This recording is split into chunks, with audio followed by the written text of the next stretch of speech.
Okay, morning guys. Today we've got the front brakes on a Volvo V50 56 plate. A relatively simple job, so we're just doing the pads.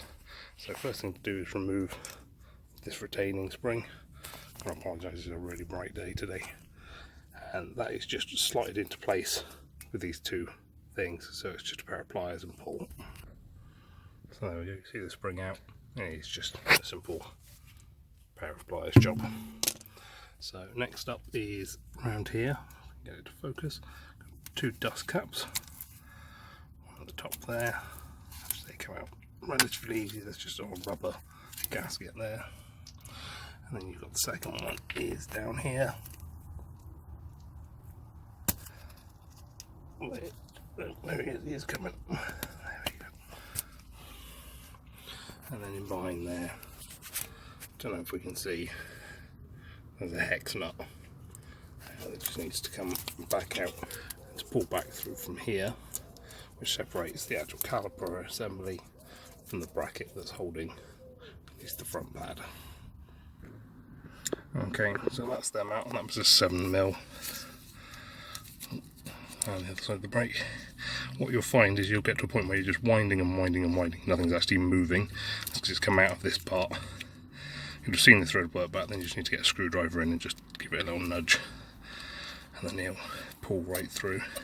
You don't have to pull them out, but worth doing, because as you can see you've got a bit of body of corrosion in them where it's been sat in that gap, so worth giving a clean up and get some fresh copper slip on that for when we put them back together. Same top and bottom. So that's done. Next thing to do is just going to move the actual caliper assembly back. You'll see it's quite loose now. So the important things to watch out for, as always, are the brake hose. This one's getting a little tired, but should be alright. So, good idea to just pop them out of here. It's just the bracket that guides it. And, yeah, I'm not sure I'm going to be able to do that with one hand, but there we go, always coming. It's just a push fit in around that grommet. There we go. And then we just lift the caliper away. It's going to be tight. What we need to do is make sure we've got some way of holding it so it doesn't pull on that. So I always use zip ties or cable ties, whatever you want to call them, but piece of string, garden hose, anything you like, and just tie it up to the spring up here somewhere, just so it doesn't pull onto that. As you can see there, caliper's off. We've got the leading brake pad here, and that just lifts out with a bit of a wiggle. It's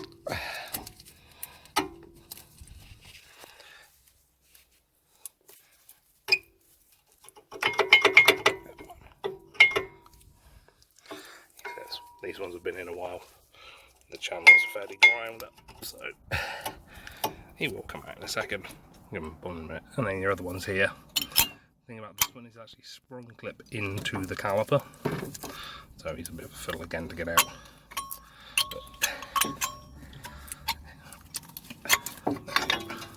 You see there, he's got that spring clip that's holding him into place, and that will also wind up. There's a channel on the back there. So pads out with the wire brush, clean up all the mating surfaces. We need to push the piston back in a moment, but we'll start with getting the pads out and clean up.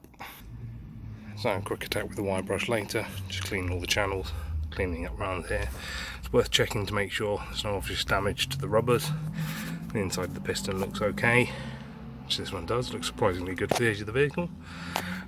This is just a slide caliper, so there's no rewind tool or anything you need, so you just got to push it back into the housing. Mine's being a little problematic, so we will give it the help with a wrench, adjustable wrench, AJ, whatever you want to call this, and a clamp goes on there and we wind them back in. Okay, one thing I forgot to mention, make sure you open the brake cylinder or the reservoir for the brake master cylinder up here first, otherwise you've got nowhere for the pressure to go back up to, so we let the air out the top of the system. So just make sure it's loose. Don't want it off, because otherwise it's going to fill up with detritus. And then you just gently wind it back. It didn't take hardly any force at all, just back till it's as flush as it's going to go.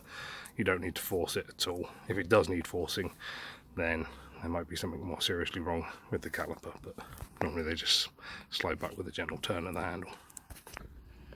Brilliant. So now we play the fun game of, has the parts and the motor factor supplied the right ones? And they look to be, which will be a good start. So reassembly, really simple. Push into place. There we go. This one with the springs. One thing to make sure you get right with this one is, because obviously this is now facing completely different way, is remember that this is the way the disc is, so to get them in the right way around. And it's fairly simple to do, because you just sit him with his back flat against there, I don't know if you can see, and then just push it in so the springs clip in. That one I'm going to be able to do one-handed. There we go, in he goes. You just see he goes back nice and flush against the front of the piston, and that holds everything in place. So time to start putting it back together. So again, much the same as before. Cut off our cable tie, slot this back over there, it lines up quite nicely. So having had the attack with the wire brush, all slots together really smoothly, and then out. Line it up.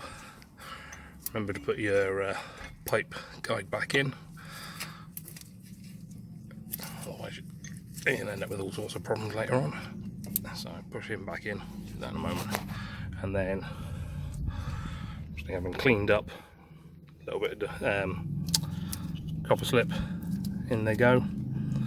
Just wind them back on, cap back on, master cylinder, start the engine, pump the brakes a few times to get the pads to mate again. Otherwise, first time you put your brakes on at the end of the road, nothing happens. And I do it all the blooming time, so please don't. It's a relatively easy job done.